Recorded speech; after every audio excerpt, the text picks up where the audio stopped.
Hello students. तो NCERT में heat और टेम्परेचर पे बेस्ड टोटल 3 चैप्टर्स दिए हुए हैं। फर्स्ट चैप्टर उस पर बेस्ड दिया हुआ है thermal properties of matter, second है थर्मोडायनेमिक्स और लास्ट है kinetic theory of gases. First chapter जो दिया हुआ है थर्मल प्रॉपर्टी ऑफ मैटर, उसमें क्या क्या पढ़ना है, तो डिफरेंट टेम्परेचर स्केल्स के बारे में पढ़ना है। उसमें फ़ारेनहाइट, डिग्री सेल्सियस, केल्विन, ये सब डिफरेंट स्केल के बारे में पढ़ने हैं कि वो सब कैसे वर्क करते हैं, कैसे एक टेम्परेचर यूनिट से दूसरे टेम्परेचर यूनिट में कन्वर्ट कर सकते हैं किसी भी टेम्परेचर को, ये सिखाया गया है। उसके बाद थर्मल एक्सपेंशन सिखाया गया है कि गर्म करने पे कैसे सब्सटेंस फैलते हैं, कैसे उनका लेंथ बढ़ता है, एरिया में चेंज आता है, ये सिखाया गया है। फिर कैलोरीमेट्री की बात हुई है कि अगर आप आइस को -10 डिग्री सेल्सियस पे आइस है और उसको 50 डिग्री सेल्सियस पे पानी के साथ मिला दें तो उनका कॉमन टेम्परेचर क्या होगा और उस मिक्सचर में कितना आइस और कितना पानी बचेगा, ये कैलोरीमेट्री में सिखाया जाएगा। और लास्ट पार्ट उस चैप्टर का है हीट ट्रांसफ़र, जिसमें एक बॉडी से दूसरे बॉडी में हीट कितने तरह से ट्रांसफ़र हो सकता है उसके बारे में सिखाया गया है। फिर चैप्टर नंबर 2 एनसीईआरटी में जो इस पे बेस्ड है हीट एंड टेम्परेचर में, वो थर्मोडायनेमिक्स है और लास्ट चैप्टर है काइनेटिक थ्योरी ऑफ गैसेज। तो हम लोग फर्स्ट स्टार्ट करते हैं हीट टेम्परेचर पे based thermal property of matter. उसमें सबसे पहले बताया गया है कि हीट और टेम्परेचर में क्या डिफरेंस है, ये सिखाया गया है। क्या दोनों एक ही टर्म है? तो बिना देर किए मैं आराम से आपको बता देता हूँ कि हीट का यूनिट कैलोरी होता है या जूल भी बोल सकते हैं। हीट का यूनिट कैलोरी हम लोग हीट चैप्टर में ज़्यादा यूज करते हैं। ऐसे एसआई यूनिट की बात करें तो कैलोरी नहीं, जूल ही होगा।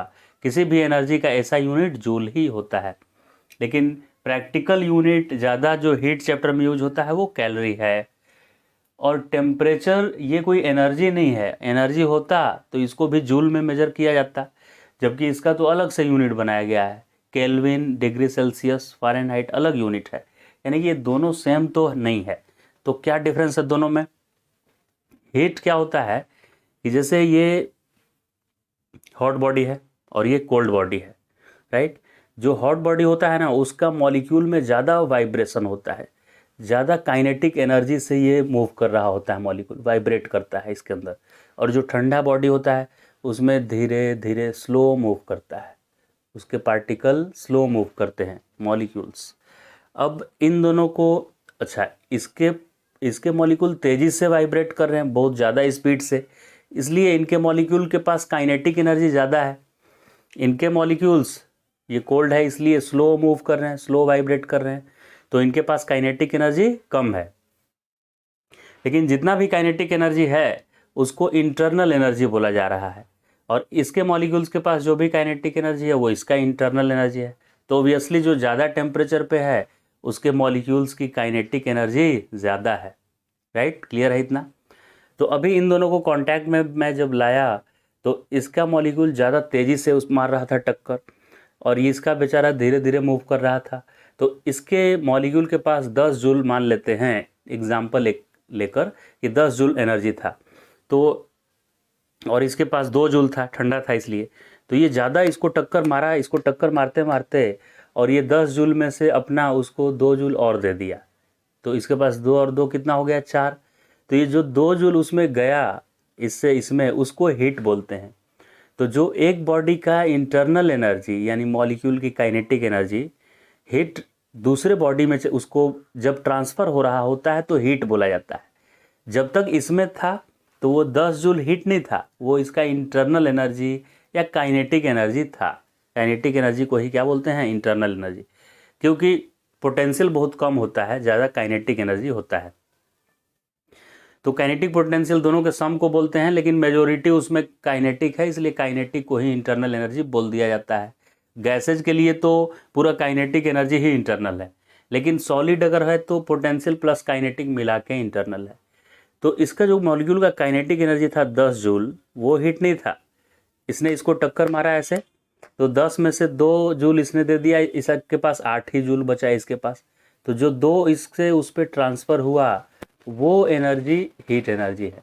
तो heat is a form of energy which transfer from a body at higher temperature to another body at lower temperature. याद रहेगा। तो हीट एनर्जी का फॉर्म है जो टेम्परेचर डिफरेंस के कारण एक बॉडी से दूसरे बॉडी में ट्रांसफ़र हो रहा है। ओके, ठीक है सर, हीट समझ गया हम क्या है। टेम्परेचर क्या हुआ फिर, तो इस बॉडी में क्या था, जब ये दूसरे को नहीं दे रहा था, किसी टेम्परेचर में था, तो इसके पास काइनेटिक एनर्जी था मॉलिक्यूल का। तो वो काइनेटिक एनर्जी पर मॉलिक्यूल कितना था, एवरेज काइनेटिक एनर्जी एक एक मॉलिक्यूल की कितनी थी, वो काइनेटिक एनर्जी के इक्वल नहीं है टेम्परेचर, उसके प्रोपोर्शनल है, वो एग्जैक्टली इक्वल नहीं है। जैसे इसके पास 10 मॉलिक्यूल और 10 जूल काइनेटिक एनर्जी, तो एक एक मॉलिक्यूल का कितना हो गया, 1 जूल हुआ काइनेटिक एनर्जी। तो टेम्परेचर 1 नहीं बोल देंगे, 1 जूल काइनेटिक एनर्जी का है तो उसको किसी नंबर से असाइन कर देंगे। मान लीजिए उसको 30 डिग्री बोल दिए कि जब एक मॉलिक्यूल के पास 1 जूल एनर्जी होगा इंटरनल, तो उस समय जितना भी गर्म लगेगा हमको, मतलब हॉटनेस जितना फील होगा, उसको मैं 30 से इंडिकेट करूँगा, राइट। तो एक एक मॉलिक्यूल के पास 2 जूल जब एनर्जी आएगा, एक का दुगना 2 हो गया, तो हम 30 के बदले में 60 इंडिकेट करेंगे। मतलब उसके प्रोपोर्शन में एक क्वांटिटी लिया गया है। यानी टेम्परेचर क्या है, डिग्री ऑफ हॉटनेस और कोल्डनेस है। कोई बॉडी कितना गर्म है या ठंडा है उसका रिलेटिव टर्म वो बताएगा। जैसे इसको छूने पे मुझे लगा गर्म, इसको छूने पे लगा ठंडा, तो इसका टेम्परेचर कम मैं दिखाऊंगा और इसका ज़्यादा दिखाऊंगा, लेकिन एग्जैक्टली वो काइनेटिक एनर्जी के इक्वल नहीं है। अगर इक्वल होता तो टेम्परेचर का भी यूनिट जूल लिख दिया जाता। अब मुझे उम्मीद है आपको समझ में आ गया क्या है, काइनेटिक एनर्जी का मेज़र है। तो temperature is measure of average kinetic energy per molecule of a body. Clear, या दूसरे शब्दों में बोल सकते हैं कि temperature is degree of hotness और कोल्डनेस। क्लियर हो गया, हीट और टेम्परेचर दोनों में डिफरेंस। ओके, अब ये कैसे डिवाइस, थर्मामीटर जो तैयार किया गया है वो कैसे थर्मामीटर बनाया गया है, किस रूल पे बेस्ड है ये, क्यों ये वर्क कर रहा है। अगर आपको फीवर मेजर करना होता है तो ये थर्मामीटर को आप लगाते हैं यहाँ टेम्परेचर मेजर करने के लिए ऐसे, तो क्या होता है, उसके अंदर मर्क्यूरी रहता है भरा हुआ, एक ट्यूब ऐसे रहता है, ट्यूब पतला सा, उसमें मर्क्यूरी फिल्ड रहता है। अब ये क्या होता है, एक्सपेंशन इसमें होता है, इसको गर्म करेंगे ना, इसको हॉट बॉडी के कांटेक्ट में लाएंगे तो ये टेम्परेचर धीरे धीरे मतलब बढ़ेगा, तो इसका लेंथ बढ़ेगा।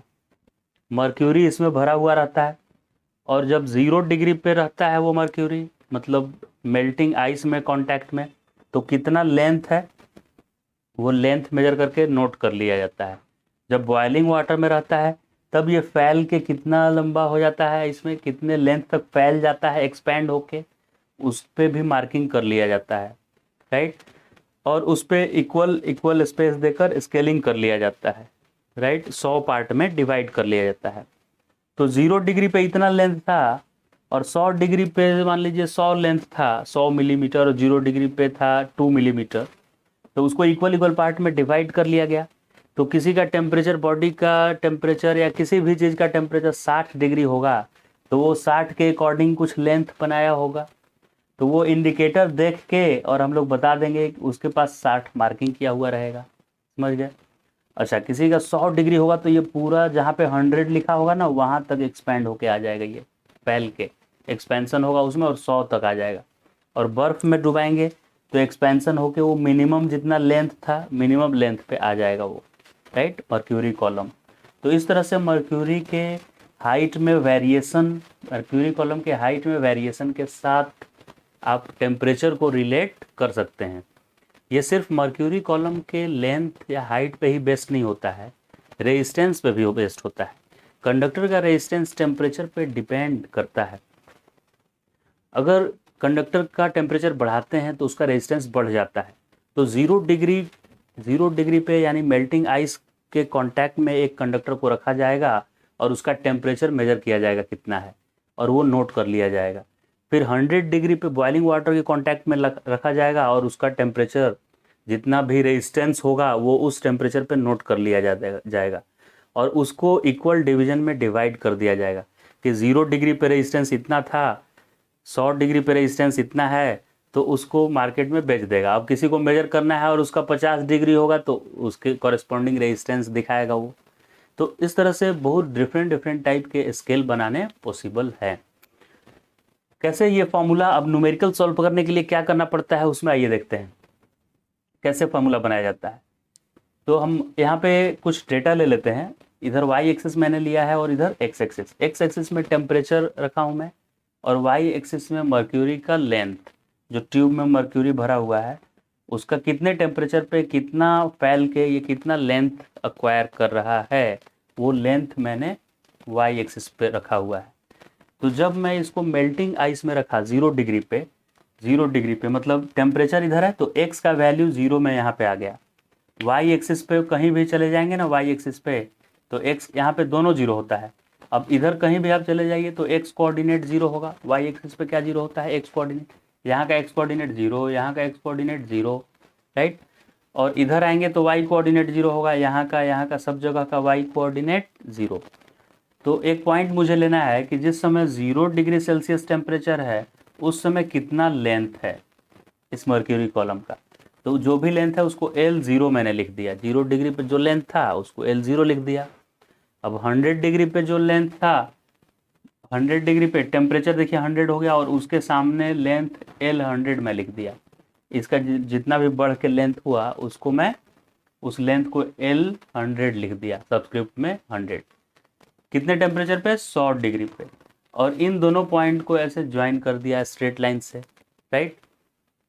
अब इसका इक्वेशन मैं निकालने जा रहा हूँ। इसका इक्वेशन निकालना मतलब क्या होता है कि लेंथ और टेम्परेचर यानी वाई एक्सिस एक्स एक्सिस में एक रिलेशन बनाना होता है, जिसमें कोई भी वैल्यू आप एक्स का रखेंगे तो उसके कॉरेस्पॉन्डिंग वाई का वैल्यू आपको मिल जाएगा, या वाई का वैल्यू सब्स्टिट्यूट करेंगे तो उसके कॉरेस्पॉन्डिंग एक्स का वैल्यू मिल जाएगा, राइट।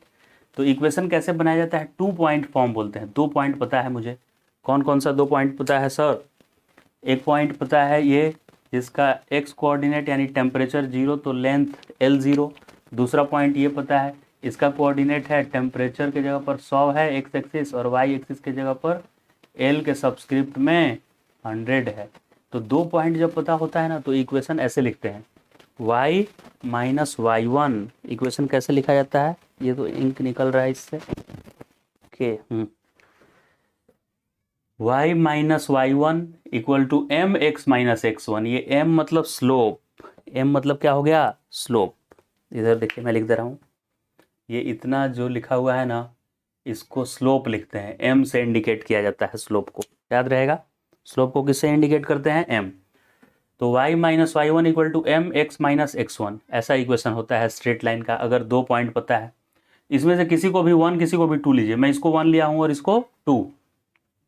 ये y और x जनरल पॉइंट है कोई, y मतलब कोई भी length at temperature any temperature t। तो y इस एक्सिस का वेरिएबल है और x इधर का कोई वेरिएबल है। और y1 y2 x1 x2 पता है मुझे, तो आइए इक्वेशन लिखते हैं। y के जगह पर मुझे पता नहीं है कितना लेंथ होगा, l लिख दिया मैं। स्टार्टिंग में कितना, y1 मैंने स्टार्टिंग में कितना लेंथ था तो इस पॉइंट का कोऑर्डिनेट लिख देंगे, y कोऑर्डिनेट कितना था, L0। तो y1 के जगह पर L0 लिख दिया। y2 माइनस y1, y2 मैंने ये दूसरा वाला पॉइंट, यहाँ 2 लिख दें क्या, ये दूसरा पॉइंट और ये पहला पॉइंट है। दूसरे वाले पॉइंट का y कोऑर्डिनेट L100, L100 लिख दिए। पहले पॉइंट का y कोऑर्डिनेट L0, L0 लिख दिया मैंने। x2 दूसरे वाले पॉइंट का x कोऑर्डिनेट, ये दूसरा वाला पॉइंट था, इसका x कोऑर्डिनेट क्या है, 100। 100 किधर गया, x कोऑर्डिनेट x माइनस, पहले तो ये लिख रहे हैं ना 100, राइट राइट सही है 100 माइनस x1। x1 मैंने पहले वाले पॉइंट का x कोऑर्डिनेट, पहला पॉइंट ये है, इसका x coordinate 0 0 bracket bracket x मतलब कोई भी जनरल वैल्यू इधर एक्सिस का तो वो t है, माइनस x1। x1 मैंने पहले वाले पॉइंट का x कोऑर्डिनेट, पहले पॉइंट का x कोऑर्डिनेट 0 0। बस काम कंप्लीट हो गया आपका। जैसे ही ये इक्वेशन आया इसको मैं रीअरेंज कर दिया, t को एक साइड में कर लिया इधर t, और बाकी सबको एक साइड में लेकर आ गया, इन सबको एक साइड में मैं कर दिया। तो पहले से l माइनस L0 था और उसमें 100 मल्टीप्लाई हो गया, l माइनस L0 में 100 मल्टीप्लाई हो गया और L100 माइनस L0 डिवाइड हो गया, L100 माइनस L0 डिवाइड कर दिया मैंने।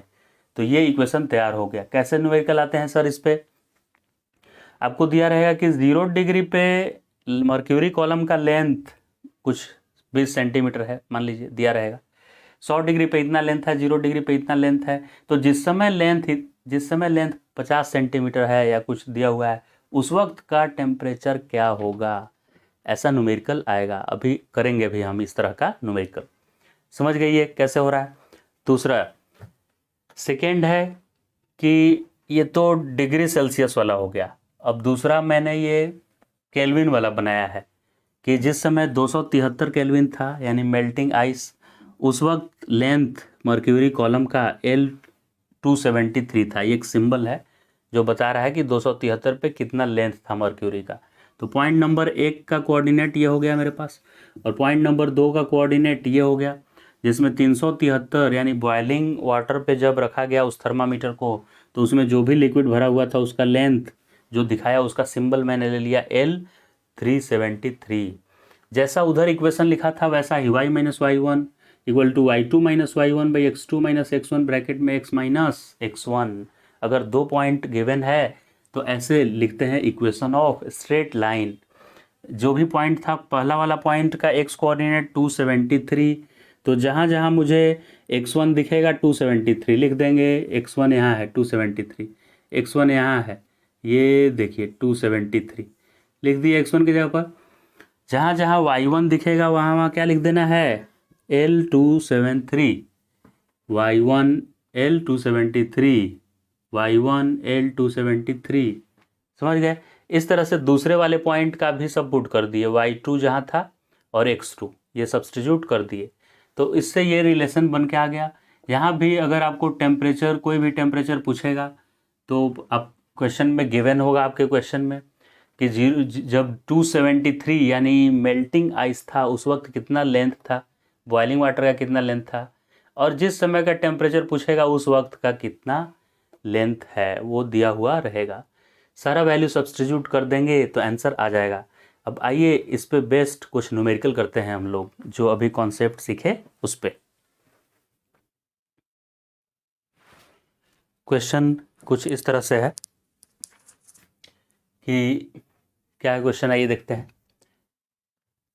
ये उसको टेबुलेटेड फॉर्म में मैं लिखा हूँ कि एक्स एक्सिस पे टेम्परेचर मैंने लिया हुआ है और वाई एक्सिस पे लेंथ, जैसा कि थियरी पढ़ाते समय किया था मैंने।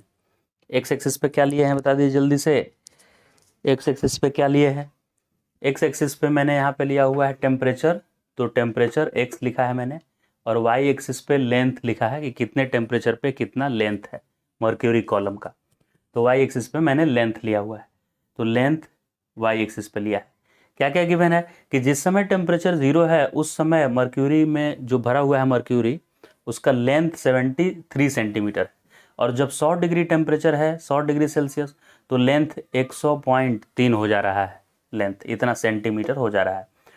तो जिस समय लेंथ 77.8 सेंटीमीटर होगा उस वक्त कितना टेम्परेचर होगा ये बताना है आपको, राइट। तो अभी जैसे कि इसमें से किसी को भी 1 किसी को भी 2 मैंने बताया था आपको, तो इसको आप मान लीजिए फर्स्ट पॉइंट, मतलब x1 y1, इसको दूसरा पॉइंट ले लेंगे x2 y2, और तीसरा ये टेम्परेचर अननोन है तो उसके लिए कोई जनरल ये वाला L पॉइंट है L, और उसके लिए लेंथ के कॉरेस्पॉन्डिंग टेम्परेचर बताना है कितना है टेम्परेचर। वही equation y minus Y one equal to y2 minus Y one by x2 minus x1 bracket में x माइनस x1 मैंने लिख दिया। अब y के जगह पर जनरल कोई भी y है उसके जगह पर देखिए क्या लिखा है मैंने, y एक्सिस के जगह पर लेंथ, तो ये लेंथ को मैं लिख दिया y के जगह पर लेंथ, y1 मतलब इनिशियल लेंथ, y2 मतलब फाइनल लेंथ, y1 मतलब इनिशियल लेंथ, x2 x के लिए टेम्परेचर मैंने लिया है तो x2 मतलब फाइनल टेम्परेचर, x1 मतलब इनिशियल टेम्परेचर, x मतलब कोई भी जनरल टेम्परेचर किसी भी इंस्टेंट का, और x1 मतलब इनिशियल टेम्परेचर। कोई भी जनरल टेम्परेचर जिस समय है उस समय का लेंथ को L लिखना है तो वो लेंथ है 77.8। इनिशियल लेंथ जो है उसको लिखना है यहाँ, तो इनिशियली वो था 0 डिग्री को इनिशियल लेना है फर्स्ट, और इसको 2 लेना है ये वाले पॉइंट को, तो 73 था इसलिए 73 में L1 को लिख दिया। L2 minus L1, L2 100.3, L1 73, T2 minus T1 100, T1 0, 100 minus 0, कोई भी टेम्परेचर अननोन T, और T1 इनिशियल टेम्परेचर जो कि 0 था। इसको लिखते ही मैंने क्या किया, टी को यहाँ रख दिया और बाकी को उधर लेकर चला गया, तो 100 मल्टीप्लाई हो जाएगा इन दोनों में, 77.8 माइनस 73 इंटू 100, और ये दोनों डिवाइड होगा इधर 100.3 माइनस ये वाला 73। सॉल्व जैसे ही करेंगे तो टी का वैल्यू, ये जो टी था वो आ जाएगा 17 डिग्री सेल्सियस। तो मुझे उम्मीद है आपको इस टाइप का क्वेश्चन करने आ गया है। जब भी न्यूमेरिकल इस टाइप का आए, इस प्रोसेस को फॉलो करें, वो सॉल्व हो जाएगा numerical. Is it clear? Okay sir, ये समझ में आ गया। दूसरा कॉन्सेप्ट क्या है थर्मामीटर से रिलेटेड? दूसरे टाइप का ये कॉन्सेप्ट आता है कि एक स्केल से दूसरे स्केल में कन्वर्ट कैसे करें। जैसे कि टेम्परेचर सेल्सियस में दिया हुआ है 30 डिग्री सेल्सियस, तो केल्विन में वो कितना होगा, और फ़ारेनहाइट में कितना होगा, रोमर में कितना होगा। डिफरेंट एक स्केल से दूसरे स्केल पे कैसे कन्वर्ट किया जाता है। तो पहले ये रिलेशन आया कैसे है, इसका मैं फॉर्मूला आपको बता देता हूँ, फिर आप डायरेक्ट चाहें तो ये याद कर सकते हैं। तो ये भी 2 पॉइंट यहाँ पे लिया हुआ है, 2 स्केल का अपर लिमिट और लोअर लिमिट दिया हुआ रहता है। तो जैसे यहाँ पे मैंने केल्विन और डिग्री सेल्सियस में रिलेशन बनाया है, इसी तरह का बाकी भी ये सारे जितने भी यहाँ लिखे हुए हैं 1 2 3 4 5, ये सब ऐसे ही रिलेशन बनाए हुए हैं। तो कोई भी 2 के बीच में आपको दिखाता हूँ कैसे फॉर्मूला आया। तो एक इनिशियल पॉइंट मैं ये ले लिया, जिस समय 0 डिग्री था, किसमें, ये एक्स एक्सिस है, तो एक्स एक्सिस पे 0 क्या होता है, y 0 होता है। तो डिग्री सेल्सियस y है, तो एक्स एक्सिस पे उसको लिया जाएगा। तो 273 पहले x फिर y, पहले क्या लिखते हैं x तब y। तो ये कोऑर्डिनेट में पहले ये क्या लिखा हुआ है, ये वाला x कोऑर्डिनेट लिखा हुआ है। तो x 273 है, मतलब केल्विन में जब 273 दिखाता है, यानी कि मेल्टिंग पॉइंट ऑफ आइस, उस समय डिग्री सेल्सियस वाला 0 बेचारा रहता है, क्योंकि जब आइस मेल्ट कर रहा होता है उस समय 0 डिग्री सेल्सियस टेम्परेचर होता है। क्लियर? तो एक्स एक्सिस यानी केल्विन जब 273 दिखाएगा उस वक्त डिग्री सेल्सियस 0 दिखाएगा। तो एक पॉइंट हो गया। दूसरा पॉइंट आइए, जिस समय केल्विन स्केल पे 373 दिखाएगा, केल्विन स्केल 373 यानी बॉइलिंग वाटर में डिप करने पे, उस समय डिग्री सेल्सियस वाला क्या 100 डिग्री दिखाएगा। तो ये दूसरा पॉइंट मेरे लिए हो गया, ये पहला पॉइंट। और 2 पॉइंट जैसे ही मिला, इसका इक्वेशन लिखने आता है हम लोग को, y minus Y one equal to y2 minus Y one minus x2 minus x1 bracket में x माइनस x1। अब इसको 2 मैंने लिया है, तो ये x2 हो गया और ये y2, और ये x1 हो गया और ये y1, और ये y क्या हुआ सर, और x, ये कोई जनरल पॉइंट हो गया कोई भी। ये y एक्सिस में मैंने डिग्री सेल्सियस लिया, तो डिग्री सेल्सियस का वैल्यू, और x मतलब केल्विन में कितना उसका वैल्यू आएगा। तो यही दोनों में से एक गिवन और एक अननोन रहेगा आपका। y मतलब y एक्सिस पे कोई भी टेम्परेचर इन सेल्सियस, x के जगह पर केल्विन का कोई टेम्परेचर केल्विन यूनिट में। y1 देखिए, y1 0 है, 0। y2 कितना है, 100। y1 कितना है, y1 0 0। x2 minus x1, x2 कितना है 273 नहीं 373 है x2, देखिए 373। x1 कितना है सर, x1 ये है 273 ब्रैकेट में कोई भी जनरल x, मतलब x एक्सिस को किससे इंडिकेट किए हैं, केल्विन लिए हैं x एक्सिस पे, तो k। और x1 ये रहा 273, ये मैंने रख दिया। अब ये देखिए एक फॉर्मूला कैसा आ गया, c माइनस 0, और इसको इधर आप डिवाइड कर दीजिए इधर, तो 100 माइनस 0 आ गया ये, और ये k माइनस 273, और इसके नीचे रह गया ये 373 माइनस 273। तो k माइनस 273 देखिए वही आया ना, k minus 273 divide by 373 minus 373 minus 273, और इधर c माइनस 0 बाई 100 माइनस 0, ये डिवाइड हो गया इधर c माइनस 0 बाई 100 माइनस 0। तो इससे एक कंक्लूजन हम निकाल सकते हैं कि जो टेम्परेचर मेजर करना है मुझे कि ये कितना केल्विन कितना डिग्री है, उसको यहाँ रख दीजिए, यहाँ माइनस ये क्या है, लोअर लिमिट है, lower limit L lower limit, और ये क्या है अपर लिमिट UL, ये क्या है lower limit LL lower limit. Celsius में भी कोई भी जनरल टेम्परेचर सेल्सियस में जो मेजर करना है आपको, इधर लोअर लिमिट रखिए, इधर अपर माइनस लोअर। लोअर मतलब क्या सर, लोअर मतलब मेल्टिंग पॉइंट, जब बर्फ़ से पानी बन रहा है उस वक्त कितना टेम्परेचर है उसका, वो लोअर है। और अपर पॉइंट मतलब बॉइलिंग वाटर में डिप करिए तो कितना दिखाएगा, वो है अपर पॉइंट।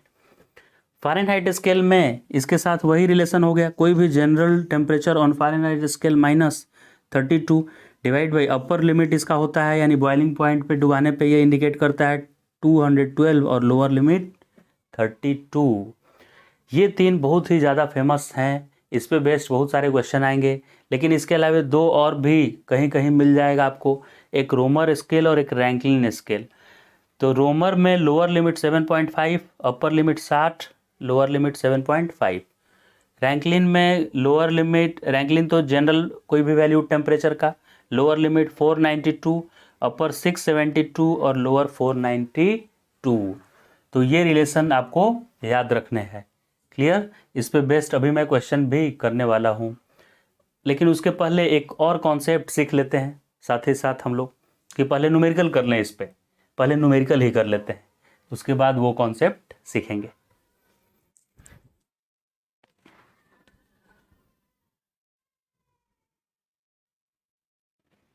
तो इस तरह का न्यूमेरिकल है इसमें कि एट व्हाट टेम्परेचर, कितने टेम्परेचर पे क्या हो रहा है, कितने टेम्परेचर पे, देखिए at what temperature Fahrenheit scale reading equal to twice Celsius scale reading. Celsius scale का दुगना दिखाना चाहिए फ़ारेनहाइट। दोनों में रिलेशन अभी अभी मैंने बताया है आपको, ये था। तो ये क्या बोल रहा है कि ये फ़ारेनहाइट वाला रीडिंग जो है ना, जो भी डिग्री सेल्सियस वाला रीडिंग दिखा है उसका ये डबल दिखा है, यानी ये फ़ारेनहाइट को 2C दिखाना चाहिए। अगर ये C रीडिंग दिखाया तो इसको क्या दिखाना चाहिए, 2C। तो मैं F की जगह पर 2C लिख दिया कि कितने सेल्सियस पे ऐसा होने वाला है। बाकी को कॉपी पेस्ट, 32, 212 में से 32 गया 180, 100 - 0 100, इसको कैंसिल कर दिया सिंप्लीफाई करते करते, और ये 5 यहाँ पे आ गया 5, तो 5 इंटू ये 2C - 32 और इधर 9 आया तो 9 इंटू C, 9C हो गया ये, राइट। अब ब्रैकेट ओपन करिए, 5 इंटू 2 10C, 5 इंटू 32 160 और ये 9C। 10C में से 9C सब्ट्रैक्ट किए तो 1C यानी C बचा, और ये 160 उधर चला गया तो 160 डिग्री सेल्सियस आ गया, यानी 160 डिग्री सेल्सियस पे डिग्री सेल्सियस वाला जितना दिखाएगा उसका फ़ारेनहाइट वाला उसका डबल रीडिंग दिखाएगा। F की जगह पर क्या उसका दिखाएगा, डबल। वही तो बोला था कि Fahrenheit scale reading is twice of Celsius scale reading. तो ऐसा कब होगा, 160 डिग्री सेल्सियस पे। क्लियर हो गया ये। अब एक तरह का और स्केल दिया हुआ है कि कांस्टेंट वॉल्यूम, अगर कांस्टेंट वॉल्यूम दिया हुआ है तो बॉयल्स, चार्ल्स और गैलुजैक्स 3 लॉ होता है, गैस लॉ।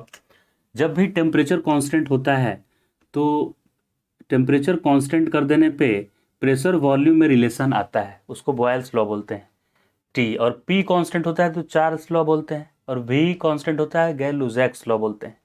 तो जब भी वी कांस्टेंट हो, यानी ये टर्म अगर कांस्टेंट है तो गैलुजैक्स लॉ से pressure is directly proportional to temperature. Pressure किसके प्रोपोर्शनल हो जाता है, टेम्परेचर के। ओके सर, समझ गए। तो यानी कि P1/T1, देखिए ये P है और T को नीचे ले आइए, तो P डिवाइडेड बाई T, उधर सब कांस्टेंट आ गया कि नहीं। तो P/T कांस्टेंट है तो P1/T1 जो भी होगा वही P2/T2 होगा, और वही P3/T3 होगा, क्योंकि P/T तो कांस्टेंट आ रहा है एक। तो इसीलिए मैं P1/T1 = P2/T2 लिख दिया। अब अगर ये प्रेशर कोई ट्रिपल पॉइंट पे ले ले, ट्रिपल पॉइंट क्या होता है, ऐसा टेम्परेचर और प्रेशर का कम्बिनेशन जिस टेम्परेचर और प्रेशर पे रखने पे स्टीम, लिक्विड वाटर और उसका सॉलिड फॉर्म यानी आइस तीनों ही इक्विलिब्रियम में रहे। यानी उतने टेम्परेचर पे और प्रेशर पे आप रखेंगे आइस और लिक्विड वाटर को, तो न तो आइस से लिक्विड वाटर बनेगा और न ही लिक्विड वाटर से आइस का फॉर्मेशन होगा। साथ में उसमें स्टीम भी है, तो स्टीम से कंडेंस होकर वाटर भी नहीं बनेगा, और वाटर इवेपोरेट होकर स्टीम भी नहीं बनेगा, मतलब किसी में कोई कन्वर्ट नहीं होगा। तीनों राजी खुशी एक साथ रहेंगे, कोई एक दूसरे में कन्वर्ट नहीं होगा। तो उस प्रेशर और टेम्परेचर को बोलते हैं कि ये ट्रिपल पॉइंट है। ट्रिपल पॉइंट ऑफ प्रेशर कुछ होगा और कुछ ट्रिपल पॉइंट ऑफ टेम्परेचर होगा। तो उस सिचुएशन में जब तीनों को एग्जिस्ट करते हैं इक्विलिब्रियम में, उस समय प्रेशर जो भी होगा उसको PTR लिखना है, और उस वक्त जो टेम्परेचर होगा उसको कैपिटल टी आर लिखेंगे, माने ट्रिपल पॉइंट का टेम्परेचर, इक्वल टू कोई भी जनरल पॉइंट का प्रेशर और उसी जनरल पॉइंट का टेम्परेचर। तो इन दोनों में से टी को अलग मैं कर दूं इधर, तो पी के साथ ये टी आर मल्टीप्लाई हो जाएगा टेम्परेचर ट्रिपल पॉइंट पे, और ये पी टी आर यानी प्रेशर ट्रिपल पॉइंट का नीचे आ जाएगा। तो ये फॉर्मूला आपको याद रखना है। तो एक ये न्यूमेरिकल अब हम लोग इस पे बेस्ड करने जा रहे हैं। ये न्यूमेरिकल क्या है, इस न्यूमेरिकल में इधर आप देखिए पढ़ सकते हैं क्या दिया हुआ है। इस न्यूमेरिकल में इन्होंने पूछा है कि ट्रिपल पॉइंट का प्रेशर क्या होगा, ट्रिपल पॉइंट पे कितना प्रेशर होगा, और क्या क्या इन्होंने दिया हुआ है। इसमें दिया है कि कोई भी जनरल पॉइंट पे प्रेशर दिया हुआ है इतना है, टेम्परेचर दिया हुआ है कोई भी जनरल टेम्परेचर, राइट, और ट्रिपल पॉइंट का भी टेम्परेचर दिया हुआ है। आपसे पूछा है कि ट्रिपल पॉइंट पे क्या होगा प्रेशर। तो फॉर्मूला अभी जो मैंने सिखाया उससे टी आया था, पी टी ट्रिपल पॉइंट का by pressure at triple point, सब वैल्यू सब्स्टिट्यूट कर दिए। जनरल पॉइंट का ये जो पॉइंट दिया हुआ था उस समय का टेम्परेचर, और पी यानी किसी भी पॉइंट का प्रेशर इतना है, ट्रिपल पॉइंट का टेम्परेचर इतना है, तो ट्रिपल पॉइंट का प्रेशर बताना है। सिंप्लीफाई कर दिए, एक ही वेरिएबल है, देखिए इसमें दो तो नहीं है, एक ही वेरिएबल है, इसको एक साइड में ले आएंगे और बाकी सिंप्लीफाई करेंगे तो इतना पास्कल आ जाएगा। यानी ट्रिपल पॉइंट पे प्रेशर कितना होता है, 1.1 इंटू 10⁴ पास्कल होता है। क्लियर हो गया, समझ में आया ये बात। तो टेम्परेचर, डिफरेंट टेम्परेचर पे बेस्ड जितने तरह के भी डिवाइसेस थे, जो टेम्परेचर मेजरिंग डिवाइस थे, उन सब के बारे में हम लोग कंप्लीट कर चुके हैं सारा सिलेबस।